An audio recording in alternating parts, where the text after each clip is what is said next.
Now we play by my rules. The mahogany coffin gleamed under the funeral home's fluorescent lights like a cruel joke my father would have appreciated.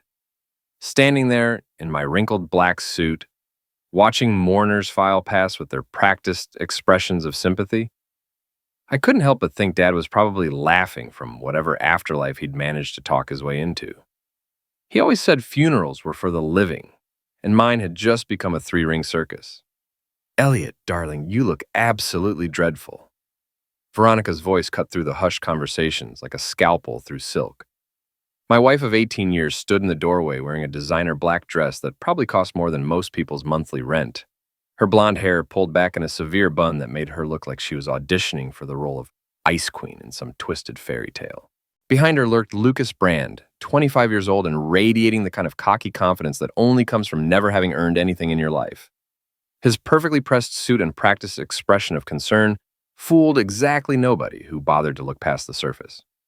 Unfortunately, most people never bothered.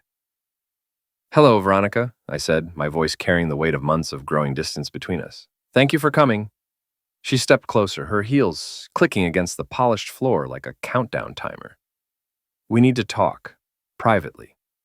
The funeral director, a thin man named Patterson who looked like he'd been embalmed himself, cleared his throat nervously.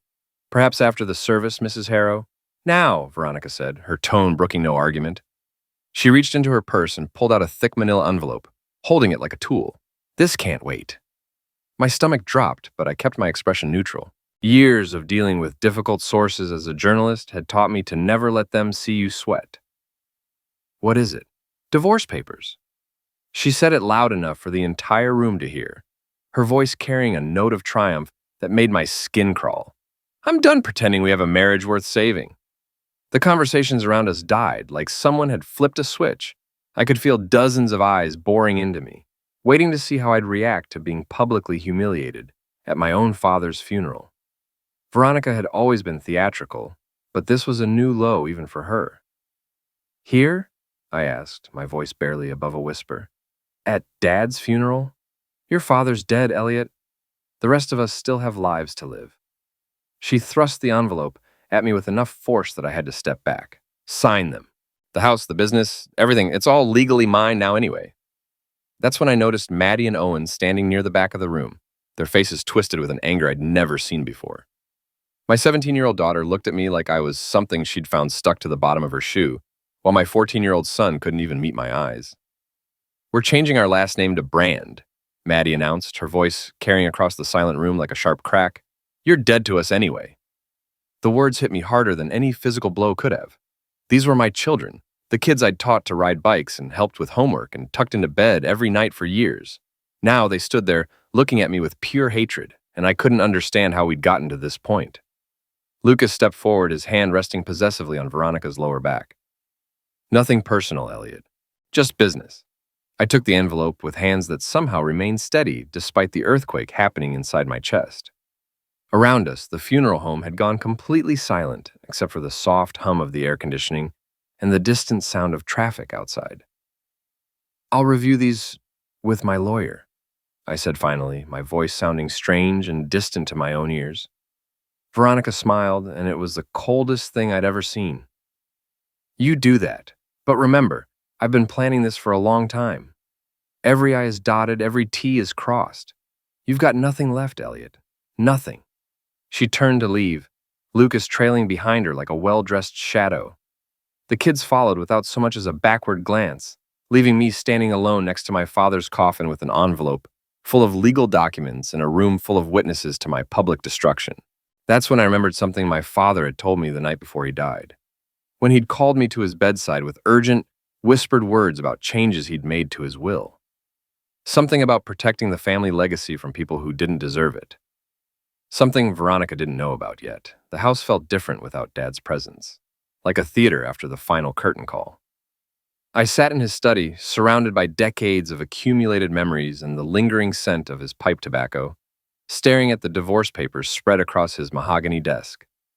Every page was a masterpiece of legal precision, designed to strip me of everything I'd ever worked for.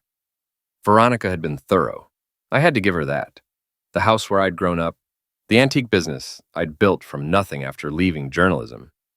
Even the small trust fund my grandparents had established. According to these documents, all of it belonged to her now. The phone rang, jarring me out of my contemplation. Miriam Gold's name appeared on the caller ID, and I felt a small surge of relief. If anyone could make sense of this legal nightmare, it was Dad's oldest friend and the sharpest lawyer in 3 counties. "Elliot, I heard about what happened at the funeral," Miriam said without preamble. Her voice carried the same no-nonsense tone that had intimidated opposing counsel for 30 years. "Are you all right?" "Define all right," I said, leaning back in Dad's leather chair. "My wife just served me divorce papers at my father's funeral. My kids hate me for reasons I don't understand, and apparently I'm about to lose everything I own." "About that," Miriam said, and I could hear papers rustling in the background. "I need you to come to my office tomorrow morning. There are some things we need to discuss regarding your father's will." "What kind of things?" "The kind that are better discussed in person. 9 o'clock sharp, Elliot. And bring those divorce papers." She hung up before I could ask any more questions, leaving me alone with my thoughts and a growing sense that there was more to this situation than met the eye. I poured myself 3 fingers of Dad's best scotch and tried to piece together how my life had fallen apart so completely. 6 months ago, everything had seemed normal. Veronica was busy with her charity work, the kids were doing well in school, and my antique business was thriving. Then Lucas Brand had appeared, supposedly helping Veronica organize some fundraising event, and everything had started to change. The kids became distant and hostile, parroting phrases that sounded suspiciously like Veronica's words. Old friends stopped calling. Invitations to social events dried up. It was like someone had been systematically poisoning my reputation, one relationship at a time. I was still mulling this over when my phone buzzed with a text message from an unknown number. "Check your email. You need to see this. A friend." My laptop was still open on Dad's desk, and it took only a few clicks to access my email account. The message was from a generic Gmail address with no identifying information, but the attachment made my blood run cold. It was a series of screenshots showing text conversations between Veronica and Lucas, dating back almost a year. The early messages were flirtatious but relatively innocent. The later ones were anything but. "Once the old man dies, everything will be ours," one message read. "Elliot's too trusting to see it coming." "What about the kids?" Lucas had replied. "Already taken care of. I've been telling them stories about their father for months. By the time this is over, they'll be begging to change their names." I scrolled through message after message, each one revealing another layer of the conspiracy that had destroyed my family. They'd planned everything, the timing of the divorce, the public humiliation at the funeral, even the way they'd turned my children against me. But the final message was the one that made my hands shake with rage. "The best part is, he'll never see it coming. Elliot's always been too much of a gentleman to fight dirty. By the time he realizes what's happening, it'll be too late." I sat back in Dad's chair, the scotch burning in my throat, and felt something cold and calculating settle into place behind my ribs. Veronica was right about one thing. I'd always been too much of a gentleman to fight dirty. Maybe it was time to change that. Miriam Gold's law office occupied the top floor of a converted Victorian mansion downtown, all dark wood paneling and leather-bound legal volumes that seemed to whisper of justice served and scores settled. I arrived at 9 o'clock sharp, the divorce papers tucked under my arm like evidence at a crime scene. Miriam herself was a woman who could have stepped out of a film noir classic. Silver hair pulled back in a severe bun, sharp suit that probably cost more than most people's cars, and eyes that missed absolutely nothing. She'd been Dad's friend for 40 years and his lawyer for 30, which meant she knew where every family skeleton was buried. "Sit down, Elliot," she said, gesturing to the chair across from her desk. "We have a lot to discuss." I handed her the divorce papers and watched her flip through them with the practiced efficiency of someone who'd seen every dirty trick in the book.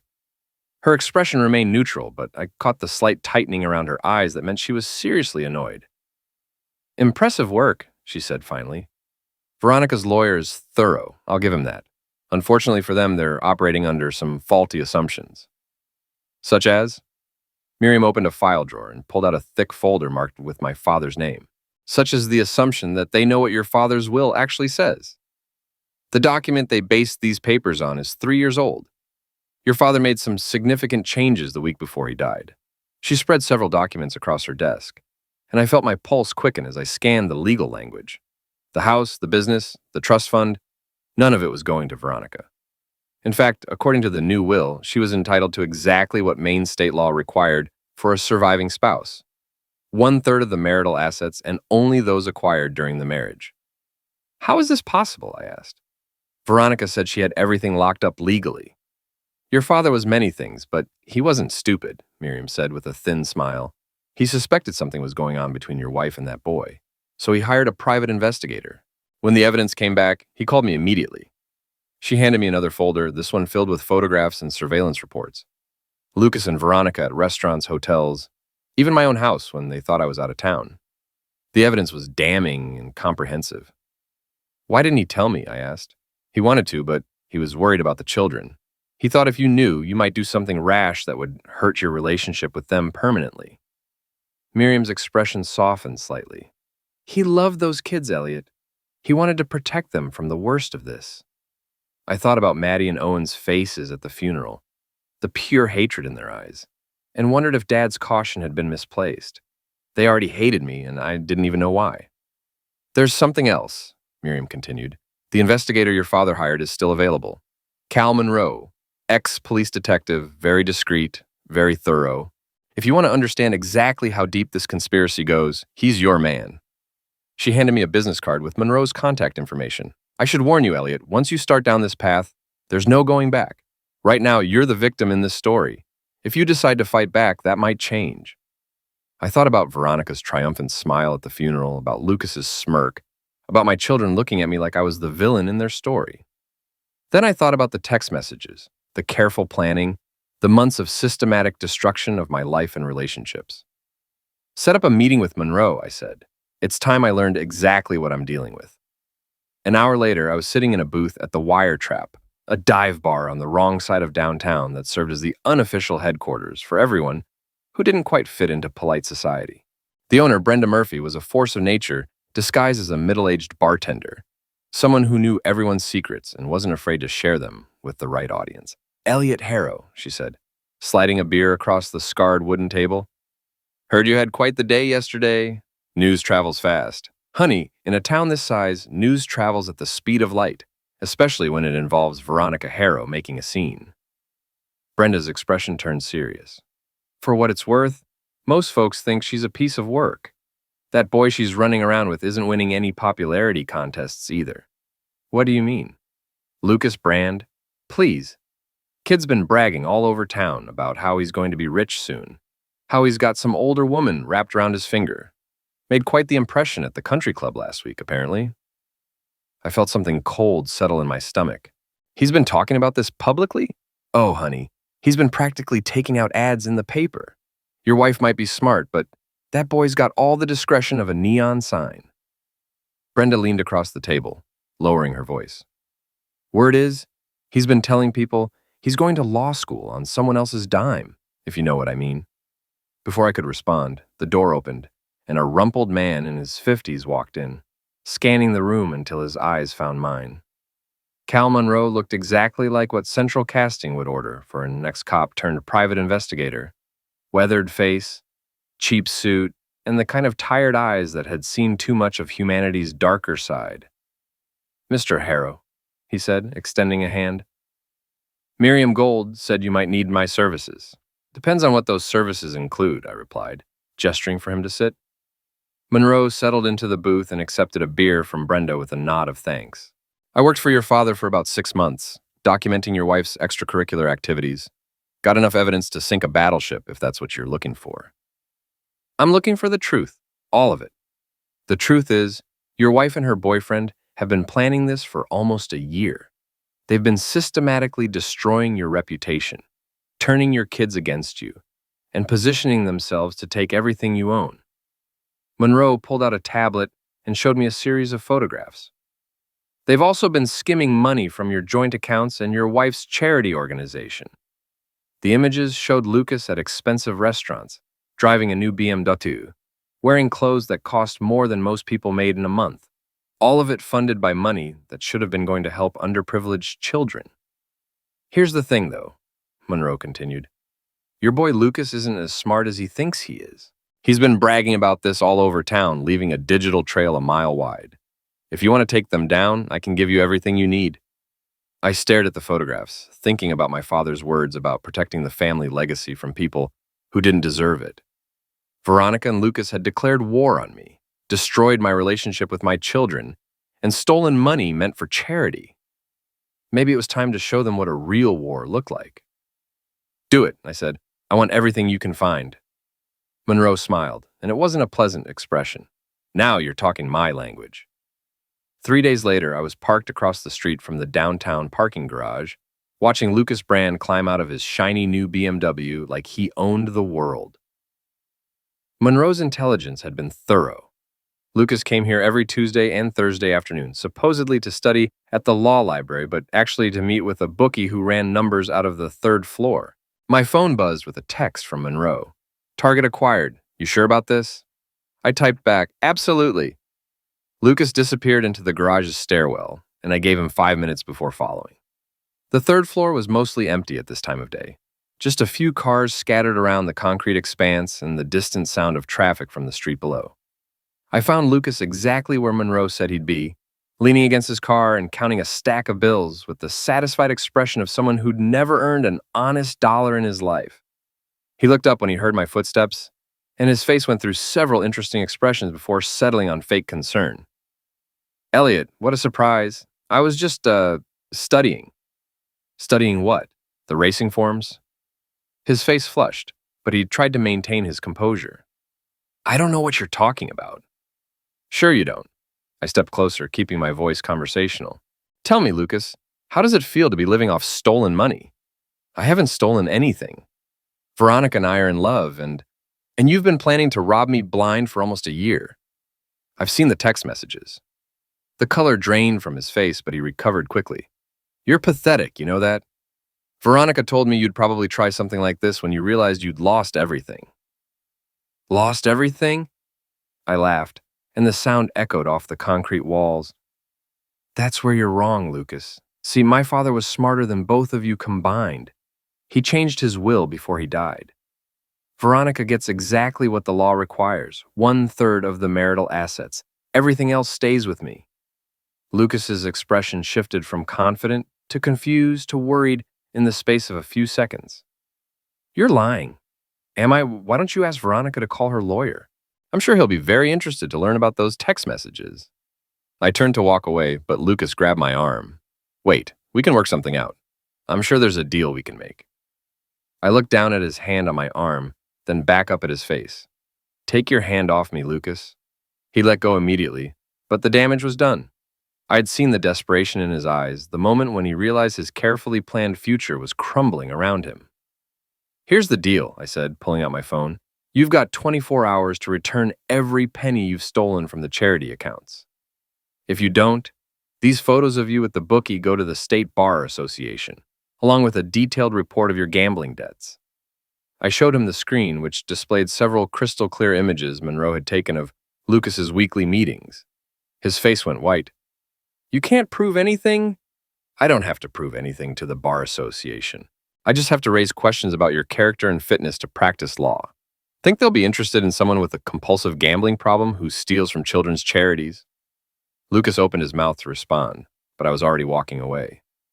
Behind me, I heard him kick his car door in frustration, the sound echoing through the garage like a sharp crack. Phase 1 was complete. That evening, I was back at the wire trap, nursing a beer and waiting for Monroe to report back on Lucas's activities. Brenda was working the bar, regaling a small crowd with some story about her ex-husband and a fishing boat, when my phone rang. It's done, Monroe said without preamble. Your boy Lucas just made a very large deposit to the charity account. Looks like he took your threat seriously. Good. What about Veronica?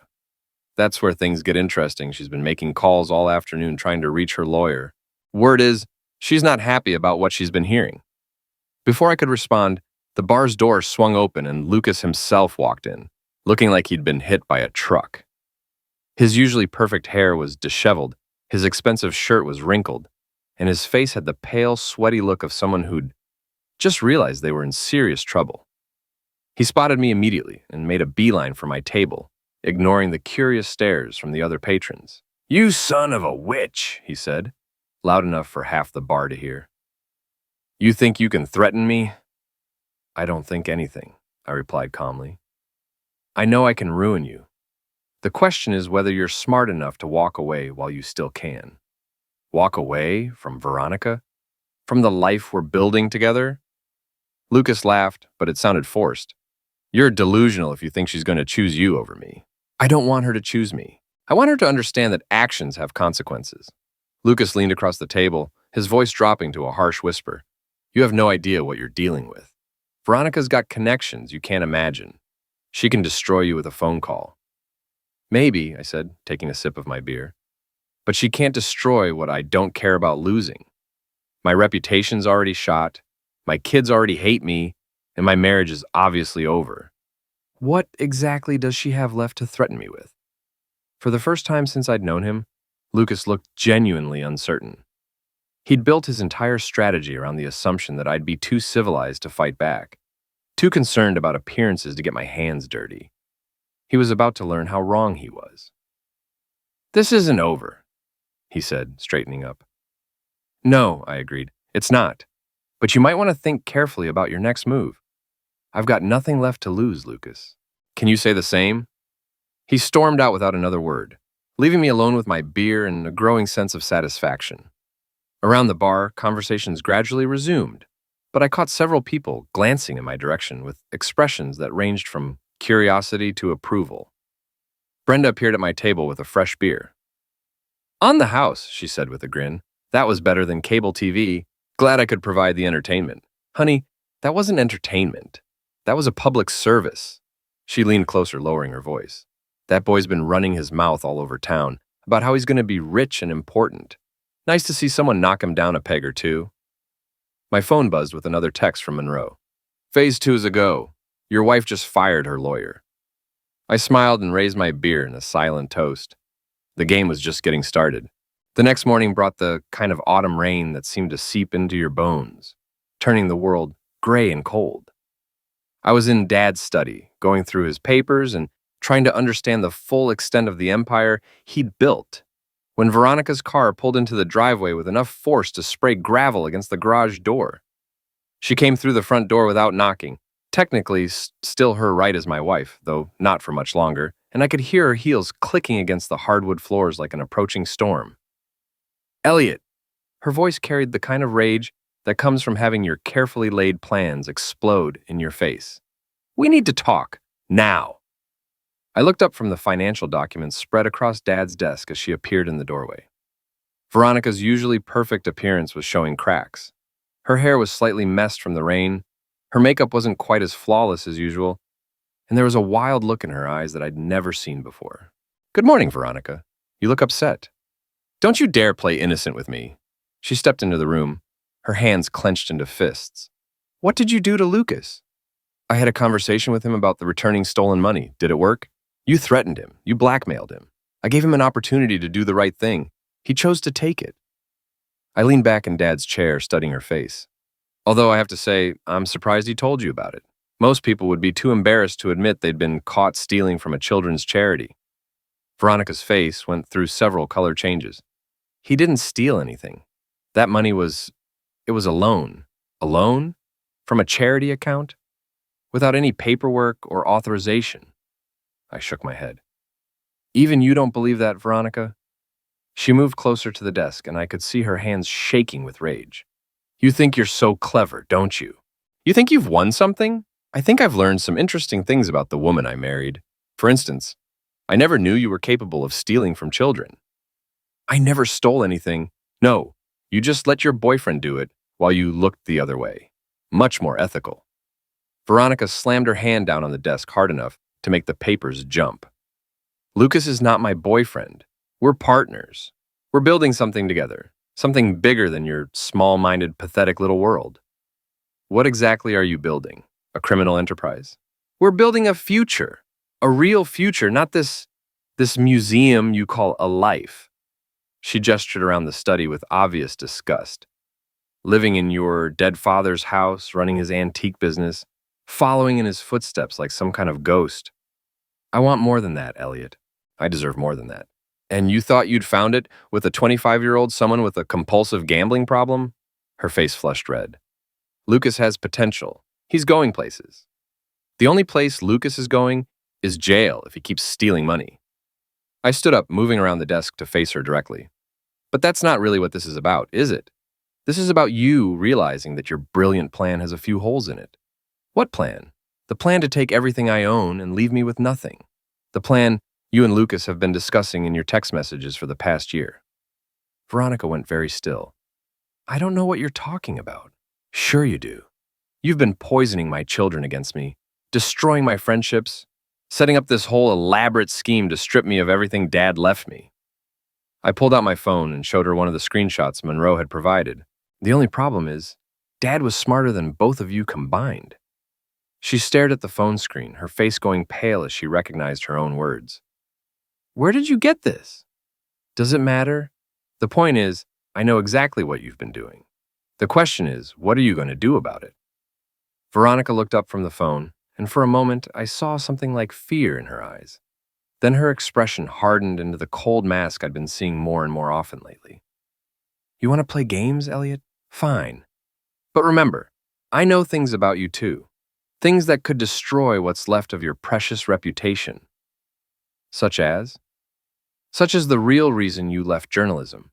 Such as why you really started drinking after Dad got sick. Such as what really happened the night Sarah Morrison died.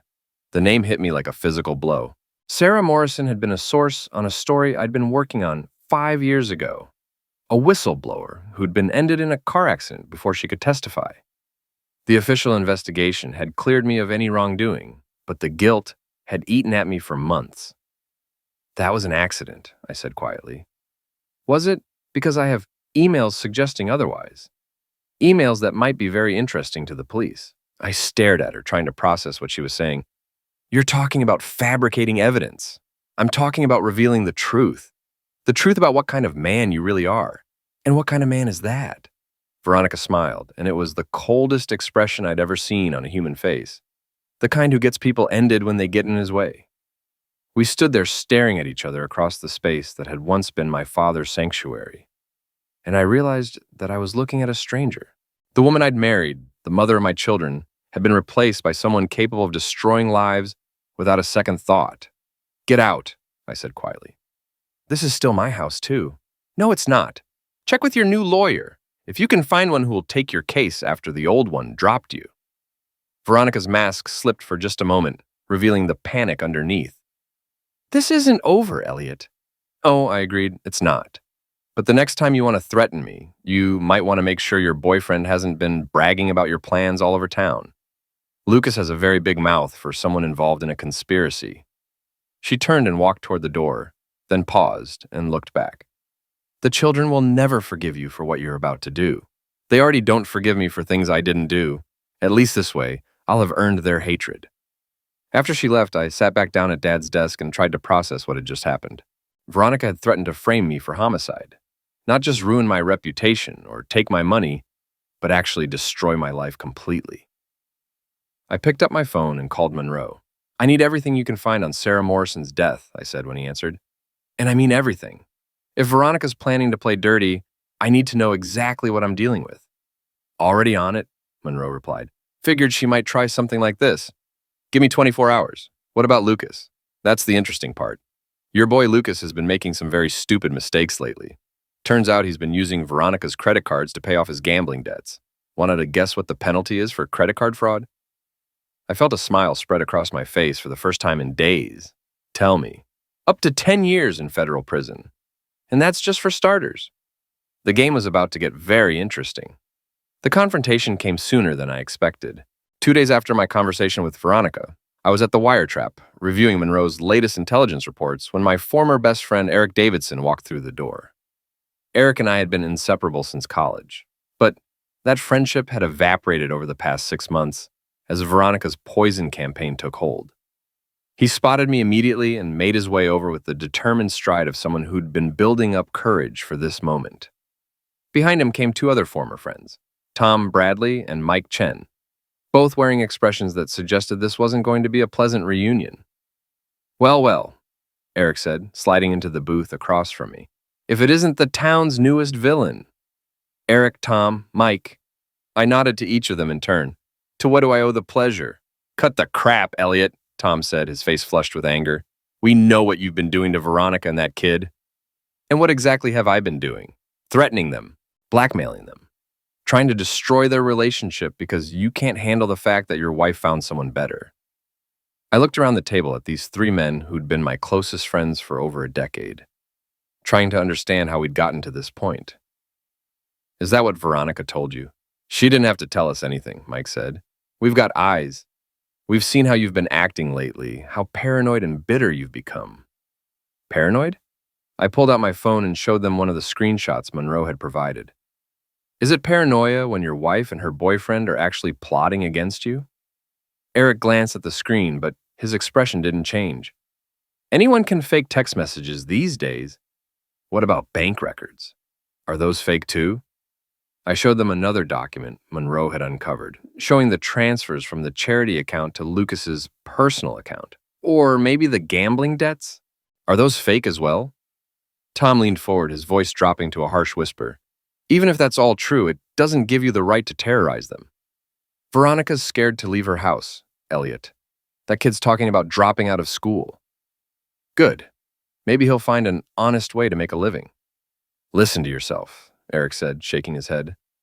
This isn't you, man. The Elliot I know would never stalk his wife or threaten a kid young enough to be his son.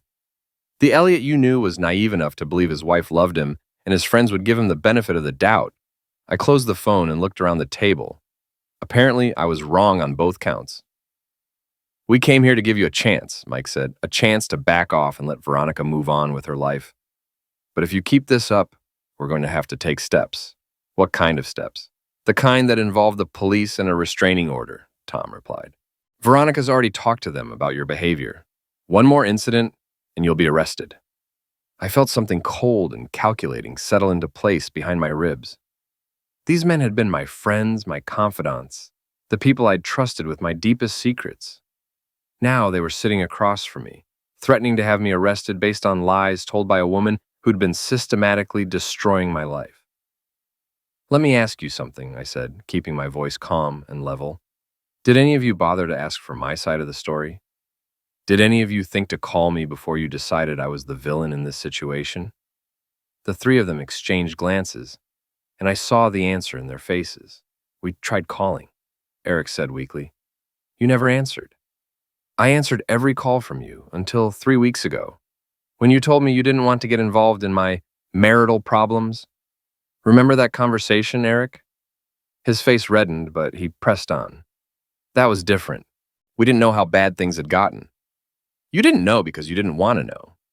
It was easier to believe Veronica's version of events than to consider the possibility that your friend might need help.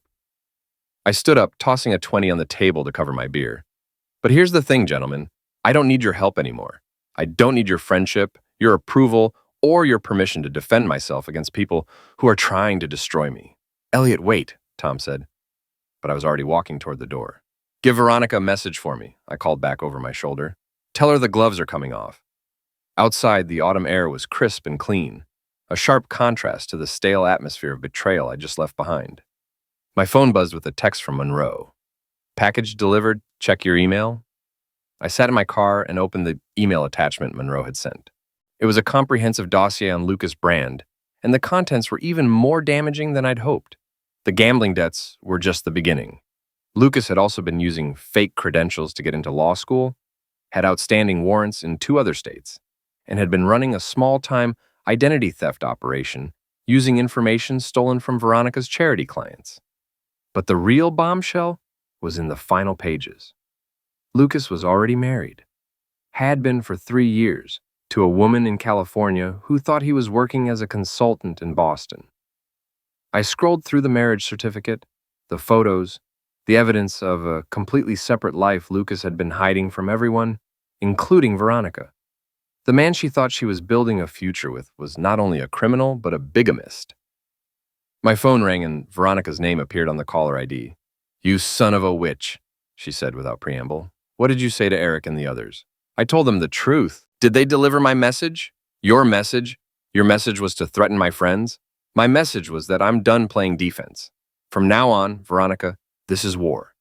There was a long pause on the other end of the line. You have no idea what you're starting. Actually, I do. I'm starting the systematic destruction of everything you and Lucas have built together. I'm going to expose every lie, every theft, every dirty secret you've been hiding. You can't prove anything. Can't I? Check your email, Veronica. I just sent you something I think you'll find very interesting. I hung up and forwarded Monroe's dossier to Veronica's personal email account. Then I sat back and waited for her to discover that the man she'd destroyed her marriage for was already married to someone else. The phone rang again 30 seconds later. You're lying, Veronica said, but I could hear the uncertainty in her voice. Call the Los Angeles County Clerk's office.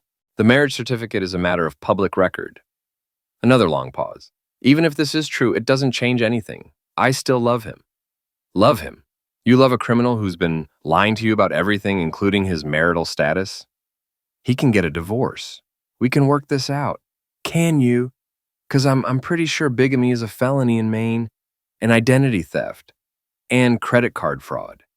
How exactly are you planning to work around federal prison? I could hear her breathing on the other end of the line, quick and shallow, like someone on the verge of panic. What do you want? She asked finally. I want my children back. I want you to admit what you've done and undo the damage you've caused.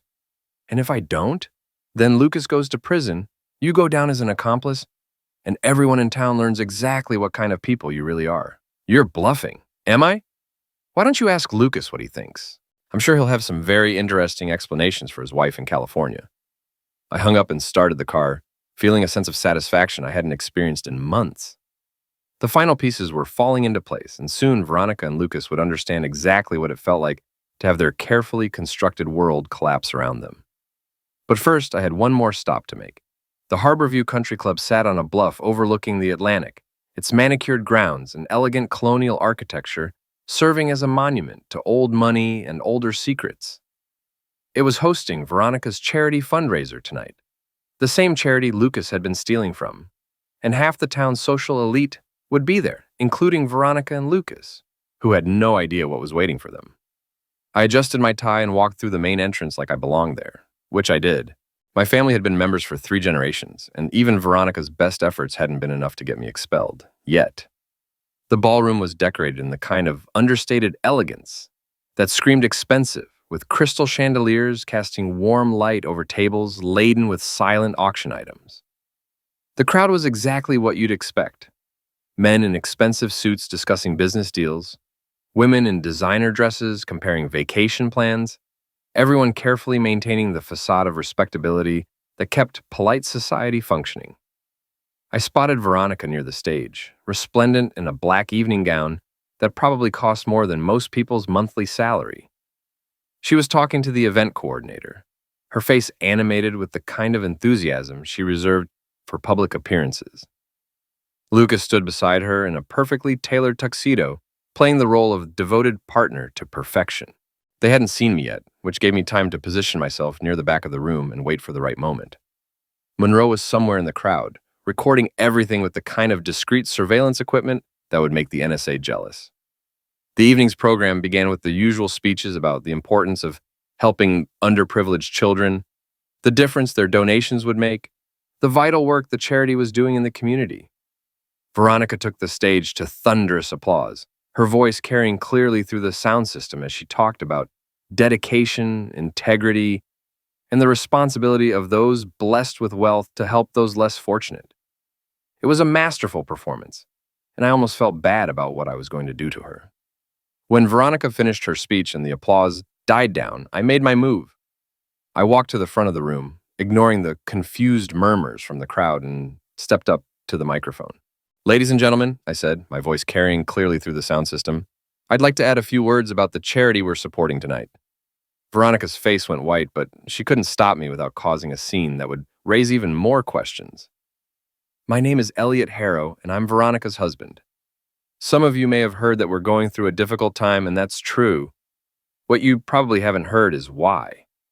The crowd had gone completely silent, everyone sensing that they were about to witness something extraordinary. You see, I recently discovered that someone has been stealing money from this charity. Thousands of dollars that should have gone to help children has instead been used to fund gambling debts expensive cars, and luxury vacations. I pulled out a folder and began reading from Monroe's reports. In the past 6 months alone, over $50,000 has been diverted from charity accounts to personal use. The person responsible has been using this money to maintain a lifestyle far beyond his means, all while standing beside my wife and talking about integrity and responsibility. Lucas had gone pale, but he was trapped on the stage with nowhere to run. But that's not the most interesting part, I continued. The most interesting part is that this person, this pillar of moral virtue, is already married to someone else, that has been for 3 years, in fact. The crowd erupted in shocked murmurs, but I wasn't finished.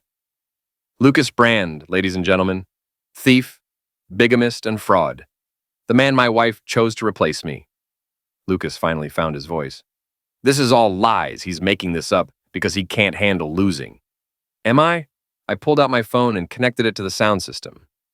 Let's listen to some recordings of you discussing your plans. Lucas's own voice filled the ballroom, crystal clear and unmistakably him. Once the old man dies, everything will be ours. Elliot's too trusting to see it coming. The crowd's murmurs turned to gasps of outrage. I played several more recordings, each one more damaging than the last, painting a picture of a conspiracy so callous and calculating that even this jaded crowd was shocked. When the recordings ended, the ballroom was silent, except for the sound of people breathing. I have copies of all the financial records, I said into the microphone. Bank statements, credit card receipts, gambling debts, everything. I've already turned them over to the police and the district attorney's office. Lucas broke first. He lunged toward me with a snarl of rage, but I was ready for him. I stepped aside and let his momentum carry him past me, then grabbed his arm and twisted it behind his back in a move I'd learned from Monroe. Ladies and gentlemen, I said as Lucas struggled in my grip, I present to you the future of charitable giving in our community. Security finally arrived and took Lucas away, but the damage was done. The crowd was buzzing with outrage and excitement. Cell phones were recording everything, and Veronica stood frozen on the stage like a deer in headlights. As for my wife, I said, looking directly at her, I think she has some explaining to do. Veronica finally found her voice. This is all a misunderstanding. I had no idea about any of this. Didn't you? I played one more recording, this one of Veronica's voice discussing the plan to turn the children against me. You've been planning this for almost a year, Veronica. You've stolen money, destroyed relationships, and poisoned my children against me. All for what? A bigamist who was using you just as much as he was using everyone else? The crowd was getting restless, some people heading for the exits, while others pulled out their phones to record the drama. Veronica looked around desperately, realizing that her carefully constructed social position was crumbling in real time. The charity will be returning all donations from tonight's event, I announced. Every penny will be audited and accounted for. Those of you who actually care about helping children rather than just appearing charitable might want to consider donating to organizations with better oversight. I walked off the stage and through the crowd, ignoring the questions and comments being thrown at me from all directions. Outside, the night air was cold and clean, a sharp contrast to the stifling atmosphere of betrayal and corruption I'd just left behind.